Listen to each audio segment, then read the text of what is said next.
The Traverse nominated me for the Jamboree because the Jamboree was John Tiffany and Vicky Featherstone and Dominic, and they all were doing it together. And Dominic had said, do you have a play? Send it in for this Jamboree. So I opened a drawer and dusted off something I'd written a wee while ago, just as something that I had to submit, and that was Cockroach. And I sent it in, and we all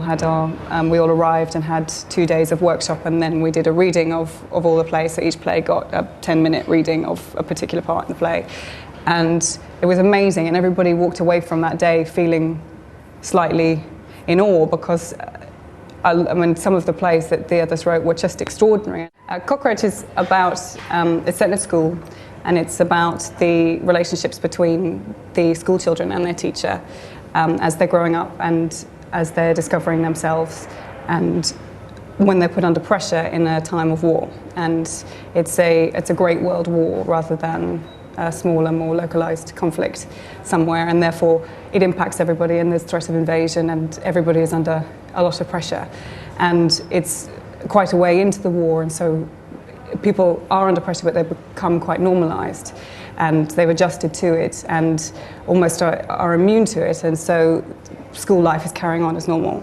And their teacher is desperately trying to teach them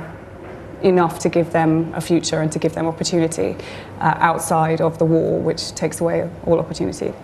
And she teaches them biology. And so they're learning about the biology of evolution and the biology of sex and what makes us who we are sexually. And all the time that this is happening, they are being constantly challenged to be more than just an animal or more than just the instinctual forces that come from them in this time of war, which is about either being an animal or being a human being. During rehearsal there were quite a lot of us in the room, designers and stage managers and all the rest of it, and we all sat around, and because it's a new writing piece, I don't know whether it works the same way for every rehearsal, because I haven't been in that many, but we all sort of tore it to pieces and put it back together, and it was wonderful to hear which bits people didn't understand, because in Cockroach there's a lot of science, and while it's basically GCSE syllabus science or standard grade science in Scotland, it's still quite dense, and a lot of the people around the table didn't understand it or didn't think it was that interesting and slowed the piece down. So we had to work out which bits worked and which bits didn't, and which bits complicated it and which bits pushed the story forward. And for me that was very hard to see, because I have already thought about it so much in my head that I understand it, and B, you just stop seeing what works and what doesn't.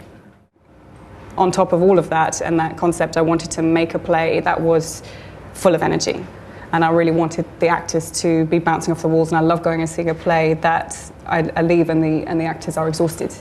And that makes me exhausted, and I feel like that I've had a real experience watching them work really hard. And so I wanted to write a play that was just full of energy, with people bouncing off the walls, and what better way to do that than to set it with young people and to have them under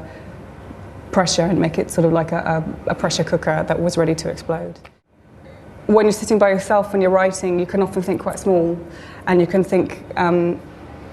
and it can be quite intimate, and you can have a conversation, and you can sort of, because we watch so much telly and we watch so many films, that the idea of two people speaking intimately to each other is something that comes naturally to you to want to create, or it does to me anyway. And so a lot of my ideas start very, very small, and they are about two people talking to each other, or it's about a relationship, or it's about something very, very small. And then you have to get your head around the fact that you need to fill an auditorium, and you need to be more commercial, or you need to think bigger, and it's how to get that very small idea about something that you consider to be very intimate and very worth watching, but make it big enough to fill an auditorium rather than a screen. And I find that hard to do.